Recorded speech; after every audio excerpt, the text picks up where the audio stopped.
Hello there guys, welcome to my channel. Okay, in this video I'm going to explain to you about chemistry paper 2. This one is 23 May June 2021. Okay, the time duration here is 45 minutes. Okay, now let us move to the first question. Okay, number 1. A gas is released at point P in the apparatus shown. So gas is being released and here we have a damp universal indicator paper. Okay, which gas turns the damp universal indicator paper red most quickly? Okay, you have to understand this universal indicator. You have, okay, let's see, here's acid and here's a neutral and here's an alkaline. Okay, so the color you have to remember, for acid it will become red and slowly it will change to orange and yellow and green at neutral, and from the green it will change to blue, dark blue, and it will reach to purple color or violet at the alkaline. Okay, alkaline color. Okay, now here they are asking for the gas that turns the damp universal indicator paper red most quickly. So we have to find the most acidic gas here. Okay, ammonia is completely is alkaline. Okay, it's an alkali or base. So A is wrong.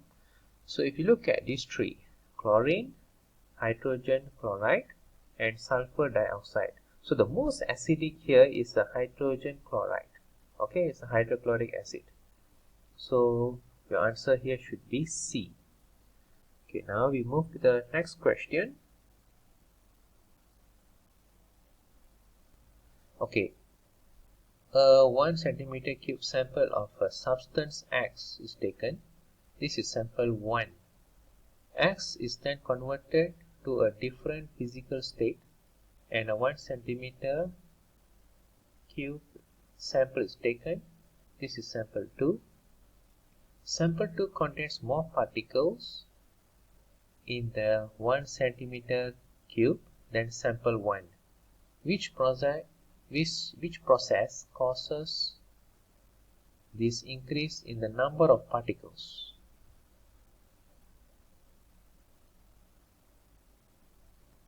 Okay, here. So if you look at a 1 centimeter cube, okay, let's say we just put we have a same box. Alright, we have a 3 box over here, and all is about the same size, and this is solid, this is a liquid, and this is a gas. So if you look at the atoms arrangement, the solid, we have closely packed atoms. Okay, is fully packed with all atoms. Okay, liquid, there's a bit of molecules. Okay, however gas, there will be a very little molecule left. So now let us find out the final state of this. Boiling of liquid X, you have a liquid here, sorry, you have a gas. Condensation of gas X, condensation, so this is a liquid. Evaporation of liquid X, so this one will again change to gas. Sublimation of solid X, so this one will change to gas. As you can see here, this is a gas, gas and gas. So they are asking the process that can cause increase in the number of particles. So your answer here should be liquid, right? So your answer here is boil. Okay, now let us look at number 3. Which statement about paper chromatography is correct? Okay, if you look at this question, we can refer to this diagram that I draw here. So this is a solvent. The common solvent that is used for paper chromatography is alcohol. Alright, so this is the baseline, and this is where all the substance, the colorful substance, will be arranged over here. Okay, so okay, right, so the solvent will be diffused into this paper chromatography, and it will diffuse the subtract used and will bring them along. Alright, so this is how they will calculate the RF value. So if you go through here, a solvent is needed to dissolve the paper, not actually, so this is wrong. The solvent is actually needed to diffuse the substance. Alright, okay, now the paper chromatography separate mixtures of solvent. This is not correct, because solvent we are using here is only one. The solvent should cover the baseline. The solvent should cover the baseline. No, the solvent should be below the baseline. Alright, below the baseline. The baseline should be drawn in pencil. Yes. So this is your right answer. Okay, now let us look at the next question. Element X has 7 protons. Y has 8 more protons than X. So if you look at it here, total number of proton the X has is 7 and Y has about 7 plus with 8, you'll be getting here about 15. So same goes to the electron numbers. So here you have 2.5.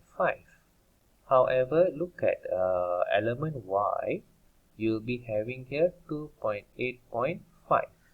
So they are in the same group. Okay, they are in the same group but in a different period. So should be X at the first one and then is Y. Okay, this is at the group 15. So Y has more electron shells than A. Okay, could be correct. Then we look at the next one. Y has more electrons in its outer shell than Y. No, wrong. Because an outer shell both has the same electrons. So this is wrong. Okay, Y is in a different group. No, they are in the same group, right? They are in the same group and they are in a different period. So both of this is wrong. So your best answer here will be A. Alright, we move on with number 5. Okay, now look at number 5. A covalent molecule Q contains only 6 shared electrons. Okay, what is a shared electrons? Okay, now let me show you about ammonia. Okay, ammonia. So ammonia, it has, let me just write it down over here. Ammonia.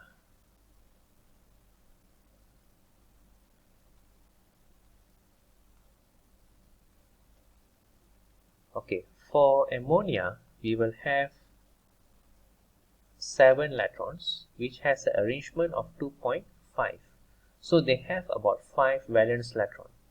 However, the hydrogen, we will have only 1 electron. So let me arrange this. So nitrogen, we have 5 valence electron. I'm going to draw a Levy structure here. Okay, now for hydrogen, I'm going to use cross. Okay, and there will be a bonding. There will be 3 bondings. Okay, as you can see, and this is the shared electrons, and this is for hydrogen, and this is for nitrogen.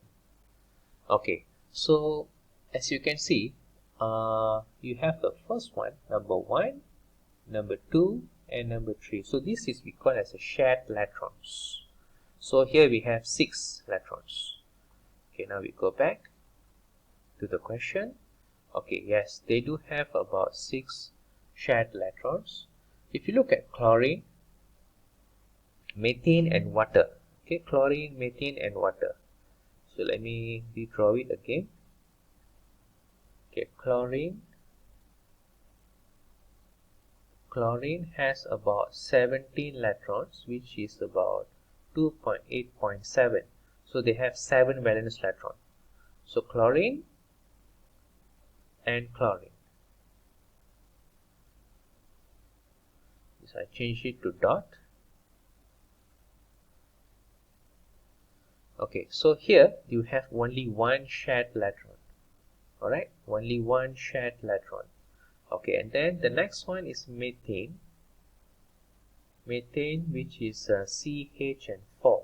So carbon is group 14. So they do have about 4 valence electron. And here you have hydrogen. So here you will have about 4 bondings, which means it's a 4 shared electrons.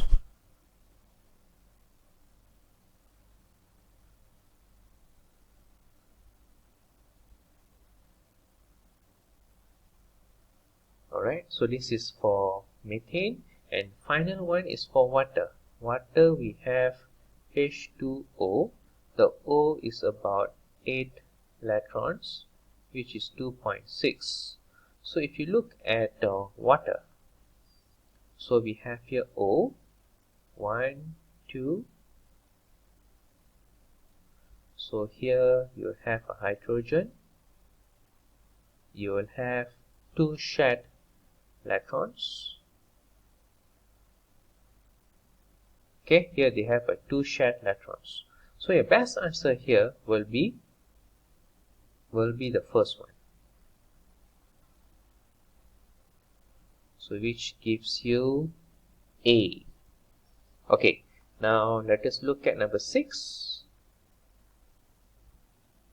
Okay, which statement explains why metal are permeable?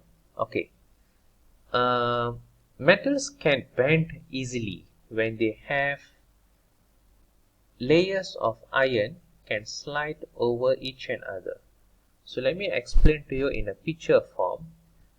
Example, like we have a layer of atoms. Okay, I just put here 4, and I will draw here 4, down here another 4.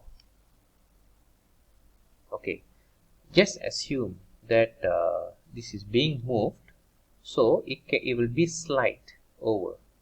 Alright, it will be slide over. So they'll behave in such a way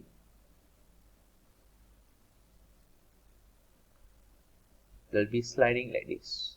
So this is called as a permeable. Okay, they can bend easily. So your answer here is D.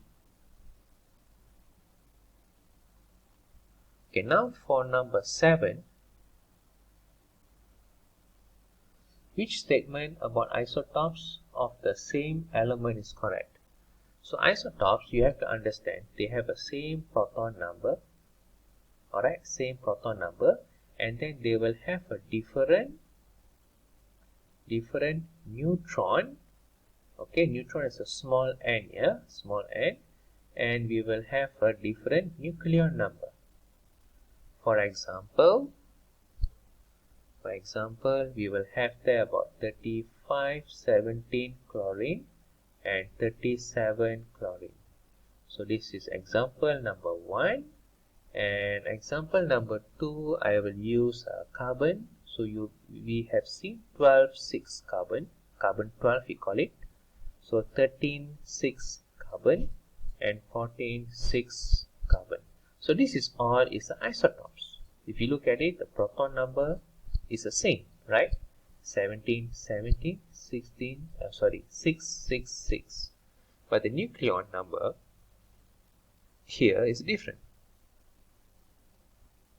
So we have to select the answers now. They have a different number of electrons. Wait, electrons cannot be. They must have the same proton number. Proton and electron will be the same. Different number of proton? Obviously no. They have the same mass number. They are referring to nuclear number. So which is also wrong. So your best answer is they have a different number in neutrons or nuclear. Your answer is boy. Okay, now look at this, number 8. Okay, the element silicon has a same structure. Same structure as diamond. State which statement about silicon is correct.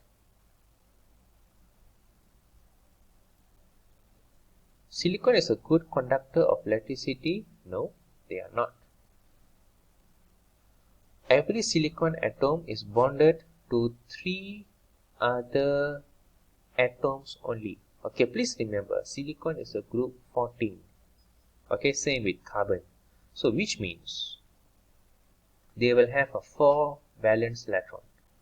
Okay, 4 valence electron. It means there is a 4 electrons are available for bonding. So A is obviously not, C is also not. Okay, silicon has a high melting point. Yes, one of the answer. Now we look at the next one. Silicon is used as a lubricant. This is wrong. Only graphite or carbon is used as a lubricant. So your best answer here will be boy.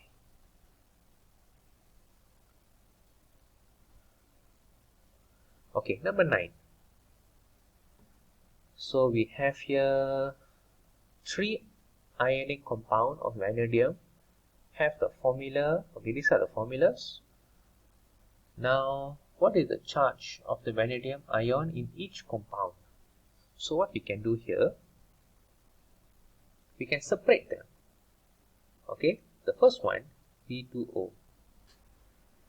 Okay, so we can separate them into V positive and O is the 2 negative. Both of them combine to form this.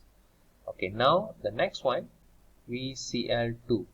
Okay, chlorine, we know it is a chlorine negative, and the 2 obviously is coming from vanadium. So vanadium should be 2 positive. Now look at here, V2O3. So we know about oxygen, which is 2 negative. Alright, so the 3 is coming from vanadium. So should be positive 1, positive 2 and positive 3. So this is your answer, guys. 9. Okay, this is for number 9. Okay, now for number 10. In separate experiment, electricity was passed through concentrated aqueous sodium chloride, okay, and molten lead bromide, which is this. Okay, what would happen in both experiments? So now let us look at this experiment and this experiment separately. Okay, now let's say this is the concentrated sodium chloride. So let us list down all the ions. We have sodium, we have chloride ion. If it's concentrated, it contains water, but a limited water. So here will be attracted to anode, and sodium and hydrogen will be attracted to cathode. So since it is a concentrated, so what happens is chloride ion will be selected because it is like more than 80%, okay, of this concentration, and we have a limited water, so it is a 20%. So chloride will be chosen to discharge. So the equation for this anode, okay, equation for this anode here will be chloride will be discharged to form an atom, and chloride will appear as a Dewey atom. Alright, so here we will have a chlorine gas. Okay, now if you look at this cathode side, here there is no effect, and you will follow the electrochemistry series, and hydrogen will be discharged over here. So for cathode, here we will have hydrogen accepting electrons to form hydrogen.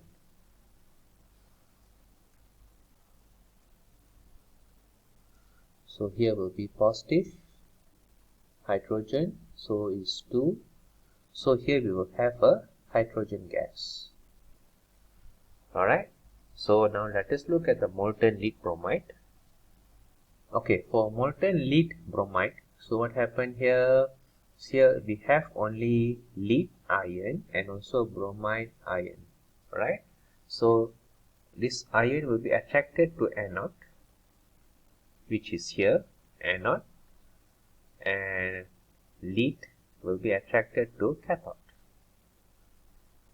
So anode will be discharged, so it will release electrons, and make sure bromide is a group 17, so it appears as a diatom here, and here we will have a bromine gas. Okay, so bromine gas, and cathode we will have accepting 2 electrons to form lead. So this lead will be deposited at here. Okay, so this is the equation, half equation for both of these experiments. Now let us look at the question. A halogen would be formed at anode. Yes, it's correct. So let me recall. Okay, it's anode. So number 1, anode, here we will have a chlorine gas at this part. Okay, now let us look at this molten.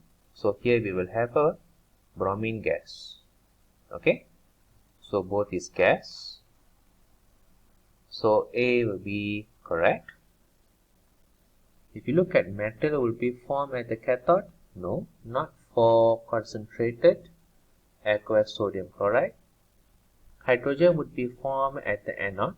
No, hydrogen will be formed at cathode because it is accepting the electrons. Okay, hydrogen would be formed at cathode, not for both. They are asking for the both.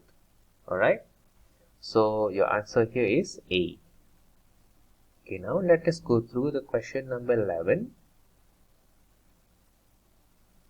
Okay, for question number 11, the equation for the decomposition of a calcium carbonate is shown. What is the mass of the calcium oxide is produced when 10 grams of a calcium carbonate is heated?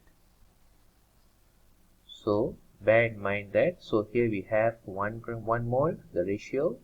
Just choose the number in front here. So it's 1. So now we have to find the mole for this.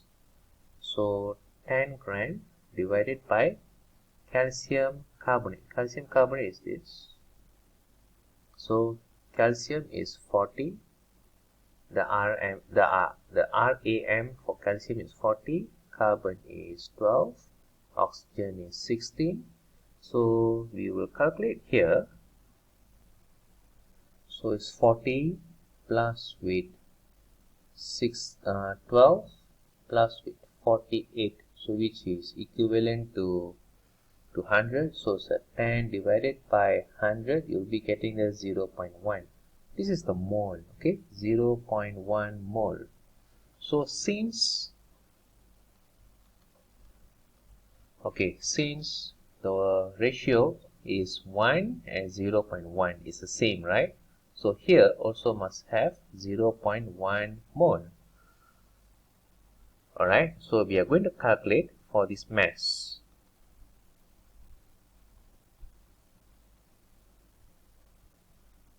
Okay, so now calcium 0.1 multiply with calcium is 40 plus with 16 which for oxygen, and you'll be getting here about 5.6. So which is C, your answer. Okay, 11 is C. Okay, now let us go to number 12. A gas syringe contains 100 cm³ of hydrogen bromide.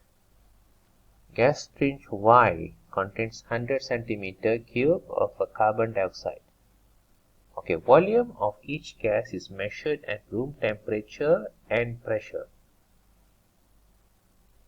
So in this case, okay, mass of hydrogen bromide is less than the mass of carbon dioxide. So the mole will be the same, okay, because volume to mole you have to divide with 24. So since it is a centimeter cube, so remember 1 metric cube is equivalent to 1000 centimeter cube. So it will be divided by 24,000. So each will be having 100 divided by 24,000 is about 0.00417 mole.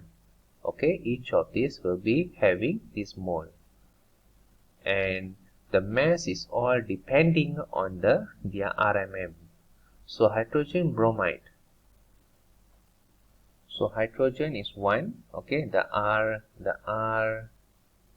RAM for hydrogen is 1. Bromine is 80, and carbon is 12.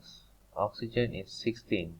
So if you look at RMM, their hydrogen bromide has about 81. However, if you look at carbon dioxide, they only have 12 plus with 32, which is about 44.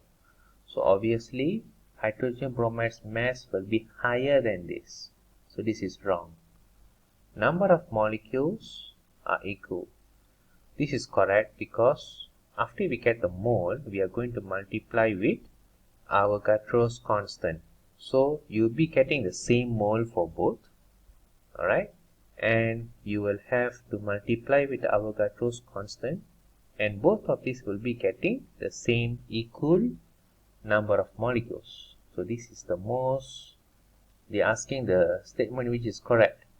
So this is the most accurate answer. So now let us look at the next one. Gas in strange X contains more atoms, which is not right. Okay, the number of moles of hydrogen bromide is more than number of moles. Number of moles is the same. Okay, so B is the answer for number 12. Okay, for number 13, which simple cell produces most electrical energy? So this is more to voltaic cell. Okay, in the voltaic cell, we need to search for the electrochemical series. Okay, now we have A, magnesium and zinc. Okay, now I have attached a electrochemical series table at the side. Okay, so we just put a line over here, a small line. This is a magnesium and this is zinc. Okay, this is magnesium and zinc. Okay, this is for the first one. This is for the first one. This is for A. Okay, this is for the A. Now look at the next one. We have look at C. Magnesium copper. Magnesium copper. So we have magnesium and copper. Copper will be here. So this is B. Another line here. Okay, this is second line is for the B. Okay, now look at B, iron and zinc. So iron will be here. I try to use a different color. This is iron. This is iron. And the D is iron and copper. Iron and copper. Okay. So here,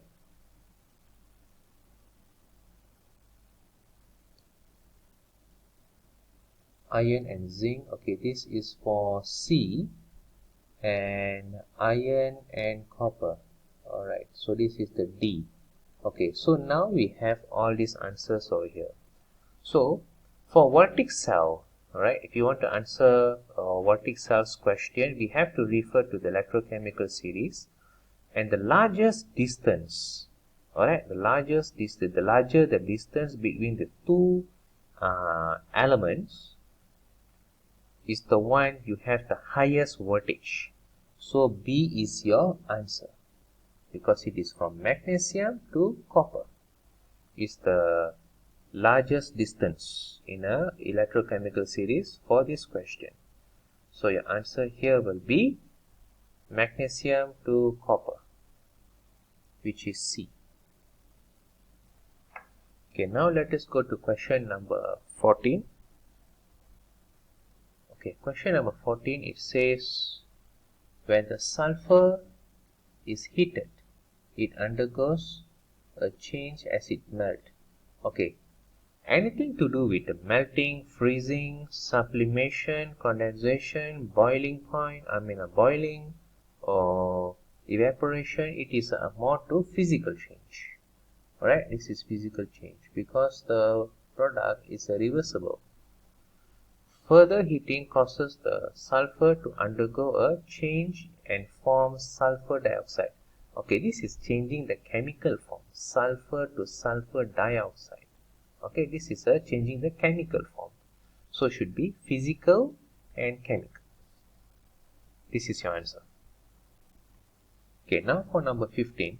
Four statements about the effect of increasing temperature on a reaction are shown. So, okay, this is a rate of reaction. So, first thing is you have to understand when you have increasing temperature. Okay, there is a simple explanation which I have done here for increasing the temperature. Once the temperature has been increased, what happens is you will have increase in kinetic energy. Okay, this question often come out in your paper 2 and also your paper 4 chemistry IGCSE. So the next one, you will have a more frequent collision due to their high kinetic energy. So they will be keep on bombarding the next atoms. Okay, the last one here will be the probability of effective collision is higher. Okay, what is effective collision? Okay, effective collision is the collision that has higher energy than the activation energy. Okay, what is activation energy here? So I can give you an illustration here. Let's say situation number 1. When the atom does not have enough activation energy, what happens is they will bounce back after heating and they will not form the product. Okay, so situation number 2, this is less energy. When you have more or equal the energy with the activation energy, they will tend to form a new product. This is where the reaction starts. Okay, it works. Okay, now let us go back to the question. So the activation energy becomes lower now only by enzyme. Okay, enzyme or some catalyst, the activation energy can become lower. Particles moves faster, yes. There are more collision between reacting particles per second, yes, correct. There are more collision which have energy greater than activation energy, yes, is right. So 2, 3 and 4, this is your answer. Okay, now for number 16. An example of a redox reaction is shown. Let me make it bigger. Okay, so as you can see, okay, look at zinc. Zinc has been oxidized, right? Okay, this has been oxidized.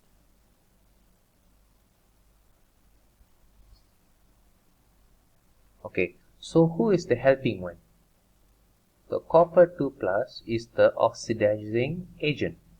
So zinc oxidized, but copper 2 plus is the oxidizing agent, the other agent. Okay, now look at copper 2 plus. The copper ion changed to atom. It means atom is their activation energy is 0. So 2 plus to 0. So here you will have reduction. So the ion reduces. Okay, and who is the agent? Is the beside one. which is zinc as the reducing agent. Okay, so now let us search for the right answer. Okay, zinc, it oxidizes, wrong. Zinc is an oxidizing agent. Zinc itself is oxidized, so it cannot be an agent. Wrong, wrong. Okay, now let us go for C. Zinc is a reducing agent, which is correct. It oxidizes? No, it reduces. Okay, so your best answer here would be donkey. Okay, number 17. The equation for the decomposition of hydrogen iodide is shown. Okay, there are some bond energy are shown here. Okay, what is the energy change for the reaction? Okay, please remember, this side energy must be absorbed. Okay, energy must be absorbed to break the bond. This one is to break bonds. So this one here will be more to endothermic. Okay, it's an endothermic reaction. So hydrogen and iodine. So look at the value here. So we have 300 multiply with 2. So we got here about 600 kilojoule. Okay, now at this part, at this side here, we will have the heat is being released. Okay, the heat energy released to form the bonding. Okay, this one is to form the bond. Okay, so we have here hydrogen and iodine. So hydrogen is 440, iodine here is 150. So all will total up to have 590 kilojoule. Okay, so now here we will have, okay, this is exo because it is releasing the heat, and we have to minus this 600, and exo will carry a negative sign, so we will have here about plus 10 kilojoule. So which is C as your answer. Okay, now let us go to the question number 18.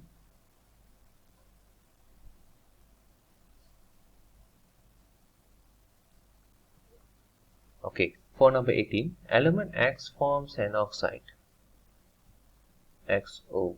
Okay, so it means that, okay, O is oxygen is the ion is 2 negative. If there is no numbers over here, it means the X is having the same number, so it's a 2 plus there. Okay, so this is definitely, it is a metal. Okay, definitely it is a metal. So non-metal answer is wrong. So and this one, it forms an alkaline solution. It's a group 2. Alright, so it should be a base, metal and base. So 18 is boy over here. Okay, now look at number 19. Aqueous solution of sodium sulfate and barium chloride are mixed. Which process is used to separate a sample of barium sulfate from the reaction mixture?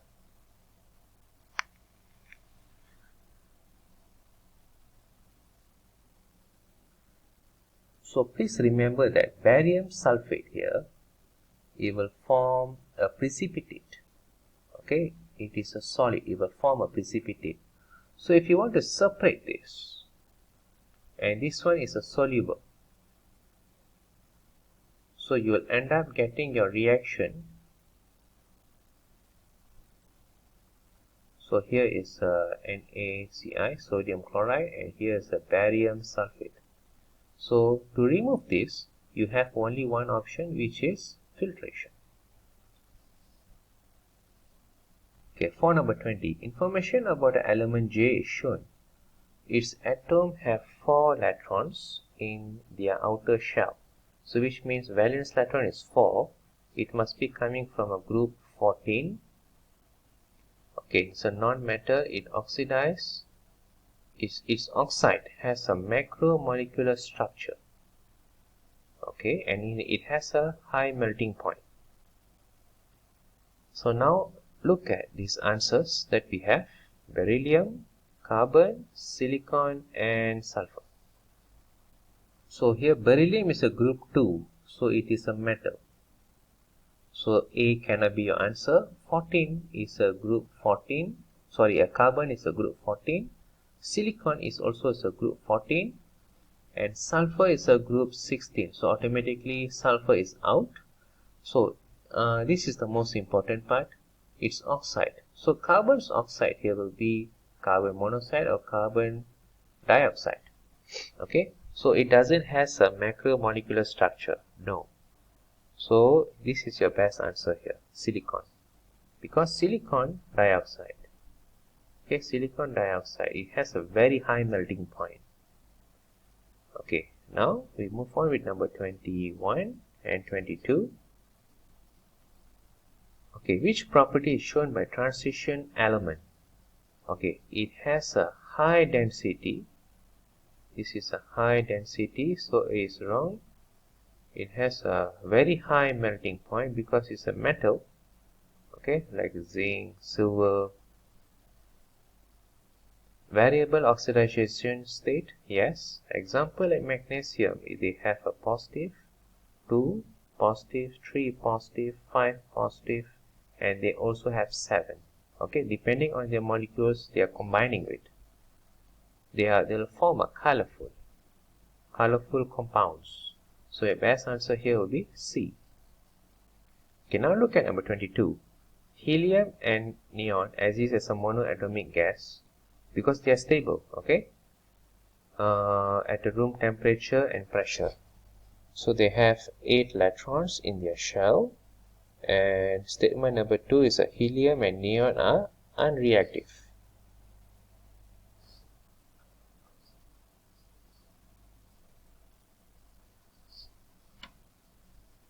They have 8 electrons in their outer shell.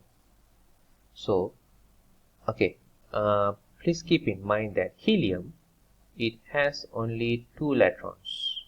Okay, 2 electrons. This is a duplex configuration.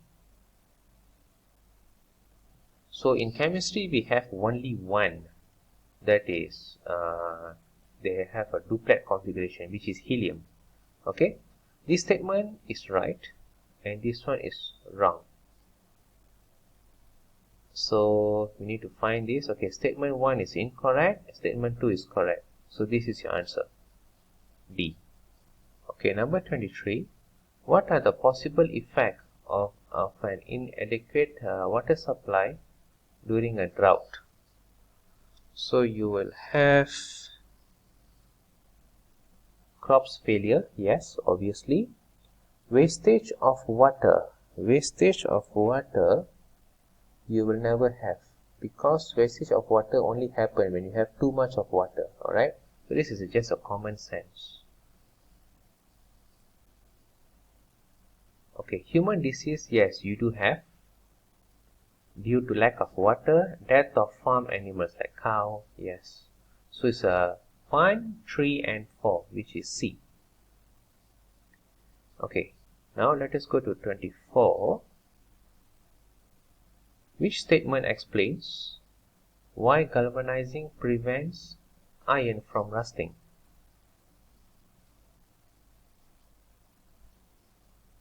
Okay, this is some sort of a sacrificing metal, where when you have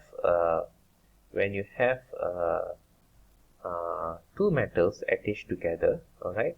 So it's A. Okay, let's just put here zinc and also iron. Iron is Fe.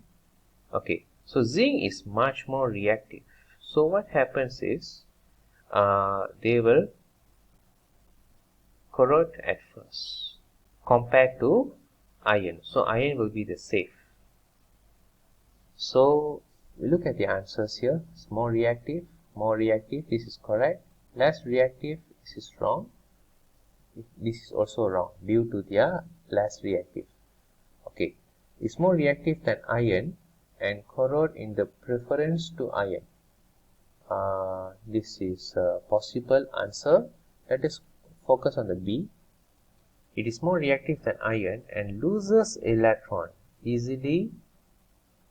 Loses electron less easily than iron.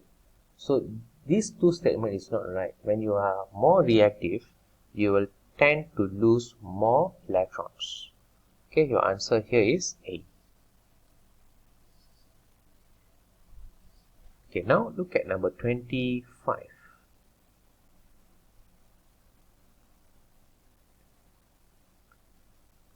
Okay, here some metal nitrates and carbonates decompose when heated strongly. Okay, metal Q has a nitrate that decomposes to give a salt and colorless gas only. Carbonate of Q does not decompose when heated with a Bunsen burner. So over here it must be a very reactive metal. Alright, must be a very reactive metal. So the answer here will be sodium, because sodium nitrate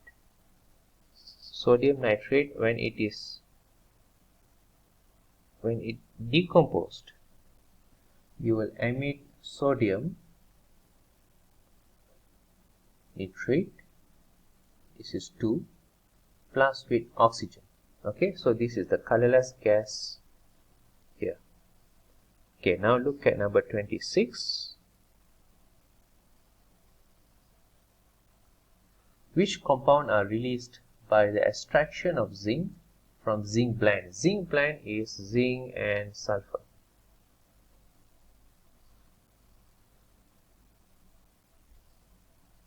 So first zinc sulfur will be heated with oxygen, okay, to produce zinc oxide and also sulfur dioxide. Okay, then to extract zinc, what they will do is they will combine with coke, okay, which is the carbon. So they'll heat it up to form carbon dioxide, and further heating the carbon dioxide with carbon, you will have carbon monoxide. This is a very strong reducing agent. Okay, it's a very strong reducing agent, and this is where you will have zinc oxide combined with the carbon monoxide to form zinc metal and also carbon dioxide as the gas, the waste gas. So for zinc, we will have both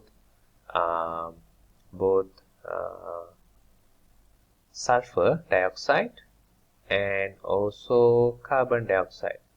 For respiration, we do have glucose plus with oxygen. You will have here carbon dioxide plus with energy, and not forgetting water. Okay, so respiration, you do have both carbon dioxide plus with water. So the answer here is boy.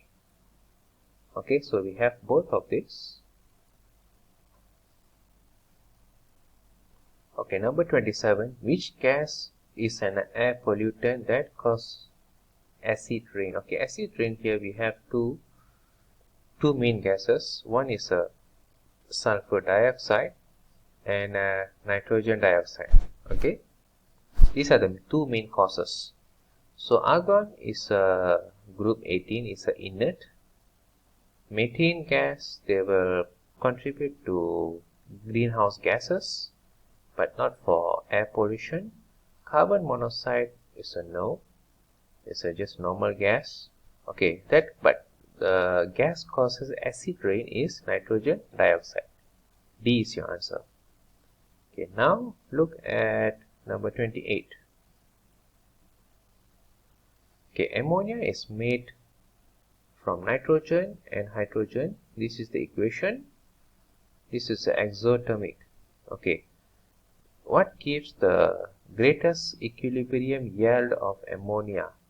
Okay, according to Haber's process. Okay, Haber's process, the temperature and the pressure. So the temperature here must be about 200 to 300 degrees Celsius. The pressure here must be 100 to 150 atm. Okay, atm pressure. So here the best is 200 and 150, which is boy.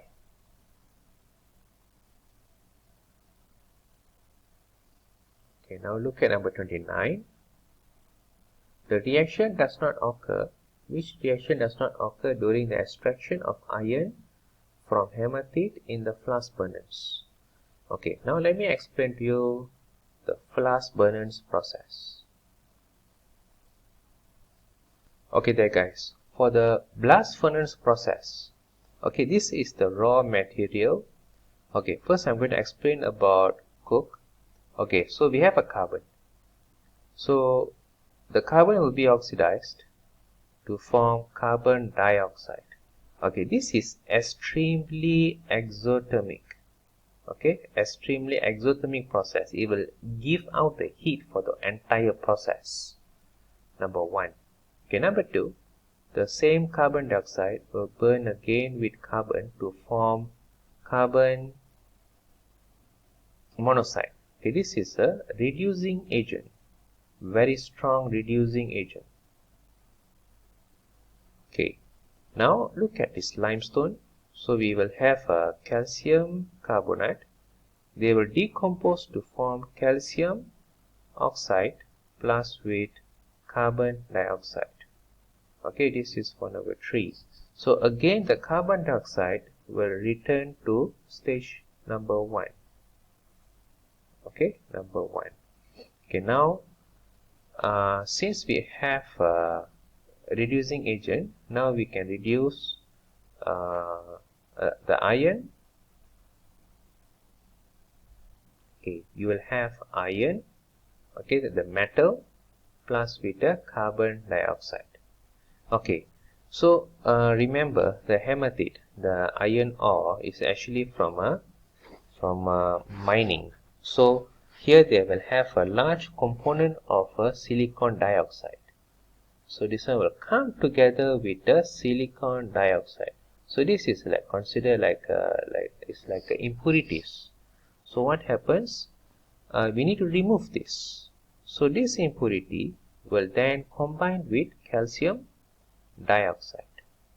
This is to form a calcium silicate.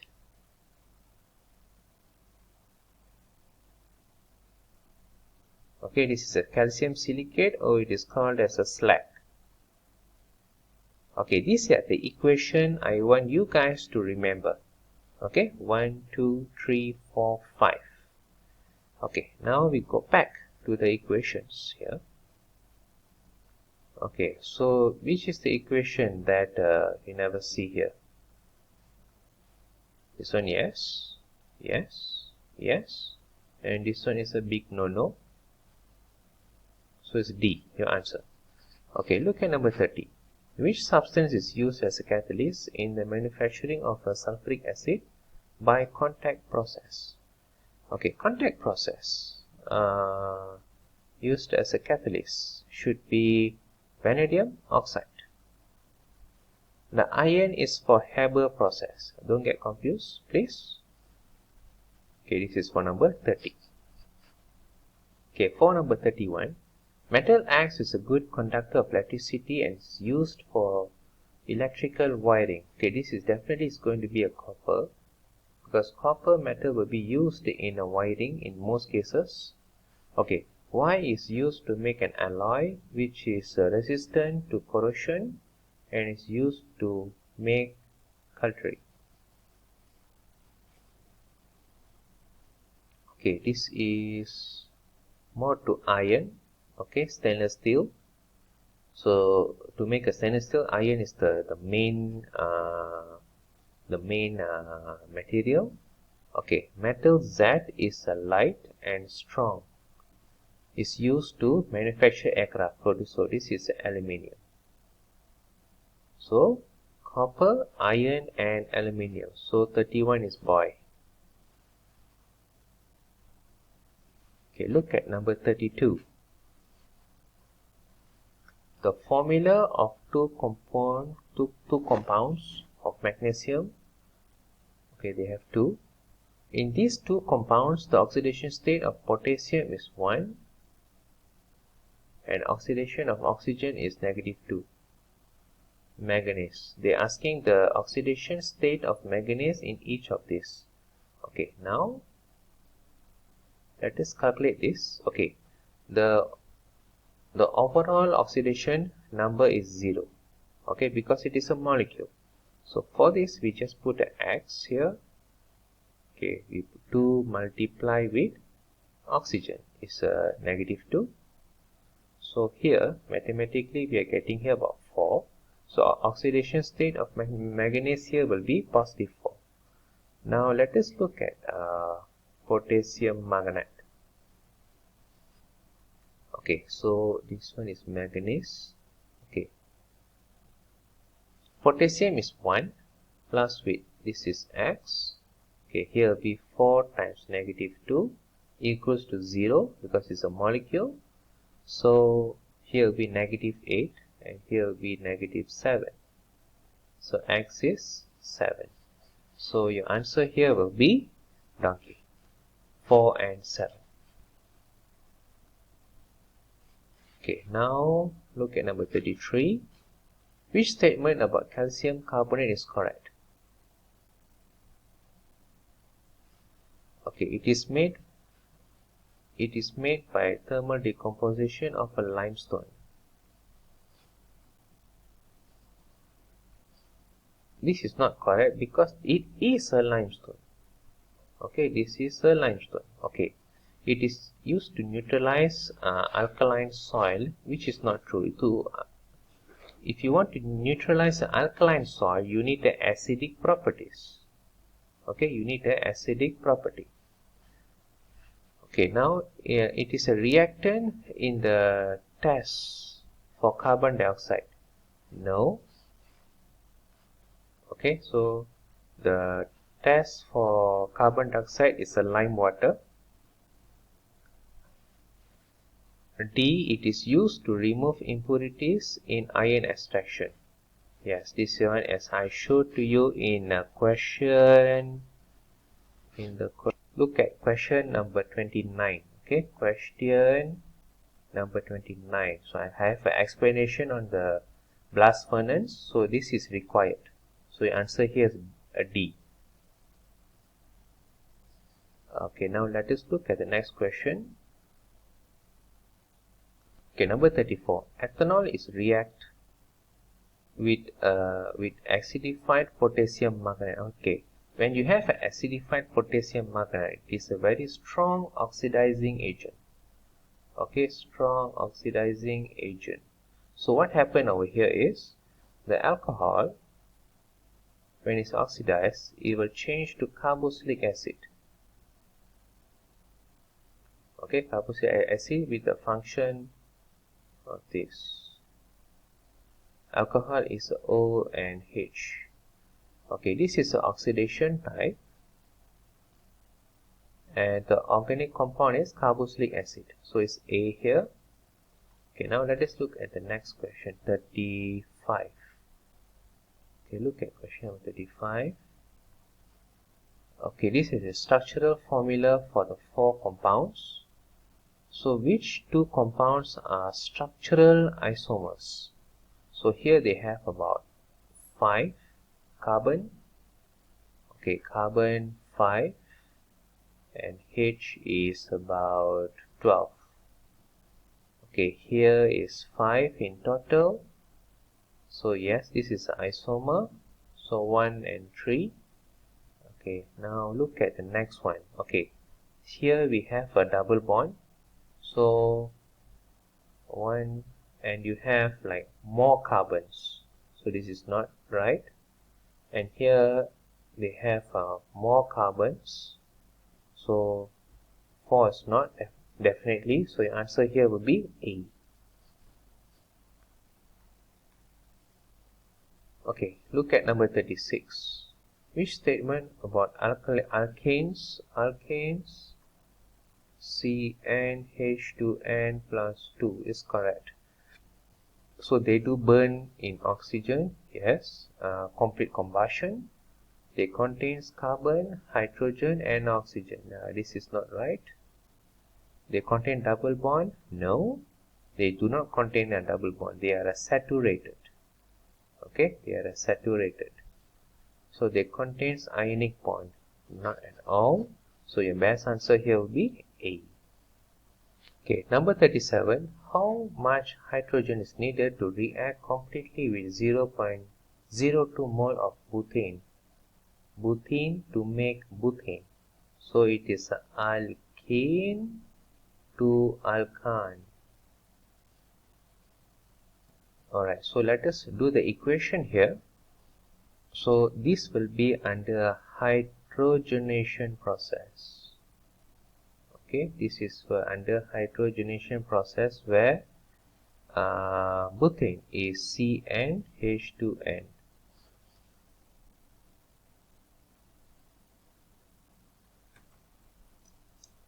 H2n. So we have here about 4 and H is 8. So we will have a hydrogen to add on, and here we have a butane is CnH2n plus with 2. So here we have 4 and H is 10. Okay, so if you notice that here will be 1, 1 and here's 1. So the mole is given for butane is 0.02. Okay, 0.02. So here the mole is 0.02 mole. So when your ratio is the same, alright, when your ratio is the same, so here they'll have a same mole. And this one, you want to find the volume, multiply with 24, and you'll be getting here about 4.8 if not mistaken. Oh, 0.48. 0.48 dimetric cube. This is the volume. Alright. So this is your answer by 0.48. Okay, now what is the advantage of the fermentation process for producing ethanol compared to the catalytic addition of steam to ethane? Advantage. Okay, fermentation requires less heat energy,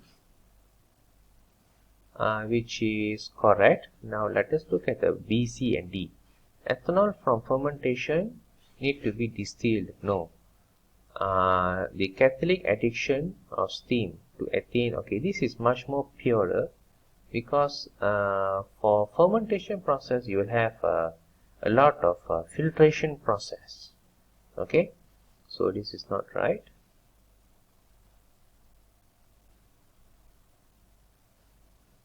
This is not the advantage. Okay, and now the raw material for fermentation are not renewable. They are renewable. Okay, because they are using starch. Starch is from the plants. Plants are renewable because they keep on growing. Okay, fermentation process is carried out in batch rather than continuously. This is not the advantage. This is the disadvantage. So your only answer here is A.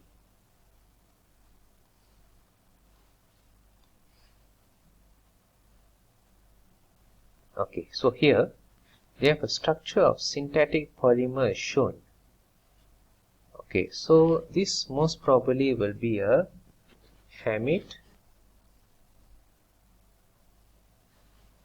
Okay, look at the white color box. The white color box is formed by nitrogen and hydrogen at both sides. Okay, so at this look at the second one, the second box. Second box is you have COOH, carboxylic acid group, at the both sides. Okay, at the both sides. So here we have COOH. So this is molecule 1, this is molecule 2. Okay, they do combine by removing the water. So which is the OH and the H. They're removed to form water. This is the small, what we call it, a small waste. So the NH and the carbon double bond with the oxygen will combine to form this. Okay, so this is the concept of a condensation polymerization. These two, and this is a polyamide. Polyesters only occur when you have a alcohol combined with a carboxylic acid. Okay, so in this case is no. Okay, now we move to the next one, last question for this paper. So which substance is a natural polymer? Okay, natural polymer here is something to do with the carbohydrate and protein, which is this D, and all the other three here, this is not a polymer.